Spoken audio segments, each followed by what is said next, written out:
जब एक रामायण है तो दूसरे की जरूरत क्या। जब एक रामायण है तो अभी तो दूसरे की आवश्यकता नहीं लगती मुझे कोई भी।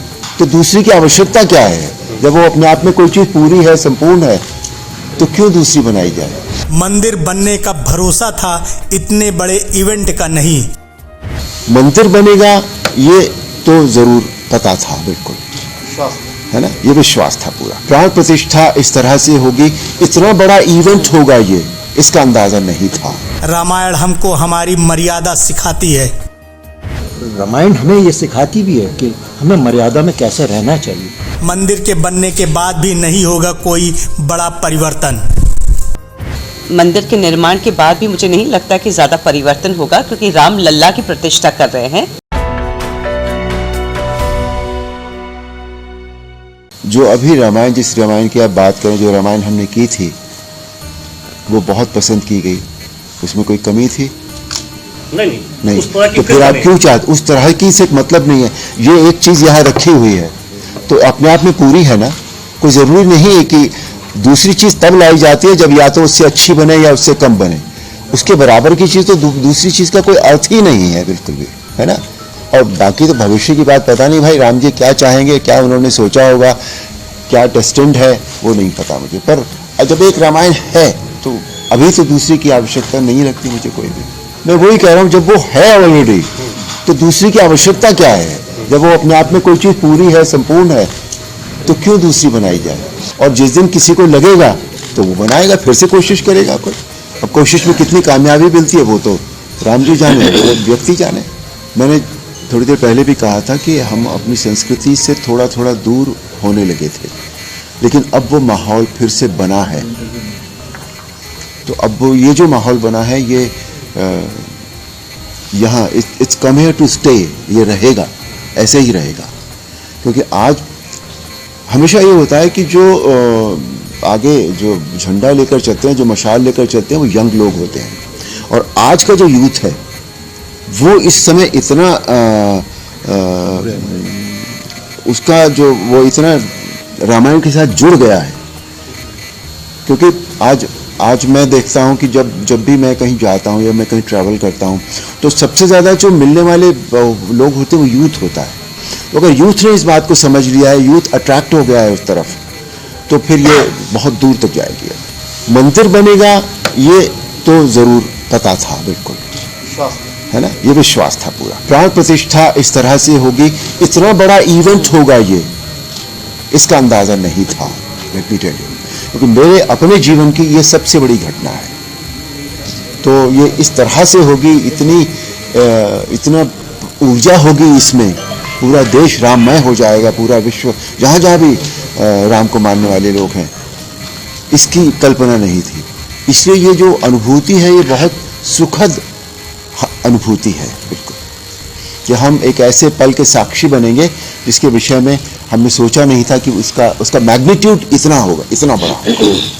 भाई ये सौभाग्यशाली मैं अपने आपको समझता हूँ कि इस तरह का मुझे इस प्राण प्रतिष्ठा में आने का मौका मिल रहा है। और बहुत कुछ जो मैं नहीं जानता था उसको जानने का भी मुझे अवसर मिल रहा है। और जो मैं समझता हूँ कि ये प्राण प्रतिष्ठा है या जो माहौल बना हुआ है इस समय, बहुत धार्मिक है, बहुत सकारात्मक है, और ये विश्व को बहुत सकारात्मक भावना देगा। और डेफिनेटली वो सकारात्मकता जो है वो विश्व में उत्पन्न होगी, इससे इसकी एनर्जी इतनी ज़्यादा होगी। वो नादान है, बेवकूफ़ है, मैं ये कहूँगा। उन्हें असल में राम क्या है उसका नॉलेज नहीं है। देखिए, हर आदमी को जब तक वो डीपली पढ़ेगा नहीं, जानेगा नहीं, उसको समझ ही नहीं सकता। क्योंकि जब हमें भी नहीं मालूम था, बचपन में हमने जो रामायण थोड़ी बहुत जानी थी, पढ़ी थी, उतना ही नॉलेज था, उस हिसाब से हमें ज़्यादा नहीं था, तो इतना हमें लगता नहीं था कि राम क्या है, राम कितने डीप हैं। वो एक हर तरीके से परफेक्ट हैं। मर्यादा पुरुषोत्तम जब उनको एक उपाधि दी गई है, क्या कहा जाता है उनको, तो इसका मतलब है कि हर तरीके की मर्यादाओं का वो को निभाते हैं। और रामायण हमें ये सिखाती भी है कि हमें मर्यादा में कैसे रहना चाहिए।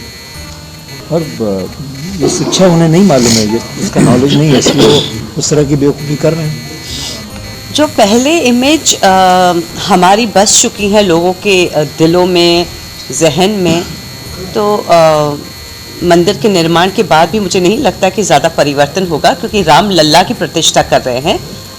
साक्षात जो मर्यादा पुरुषोत्तम राम की प्रतिष्ठा वहाँ पे नहीं लगा रहे हैं।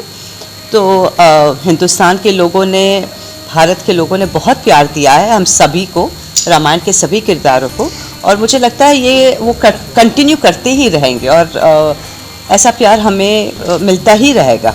मैं उनको मेरी शुभकामनाएं हैं।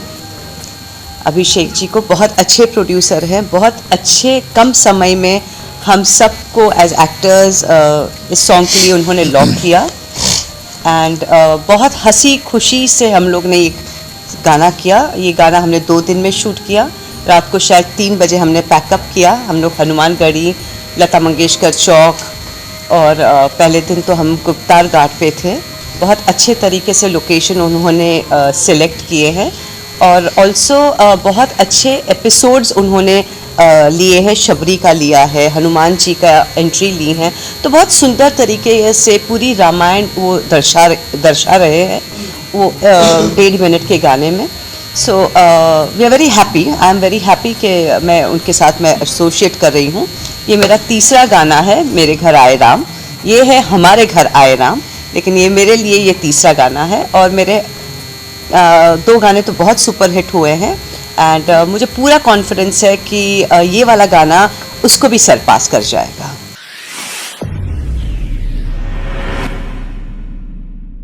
राहत सेवा संस्थान, सर्व मानवाधिकार, मानवता के लिए बढ़ते कदम में आप भी अपना सहयोग करें।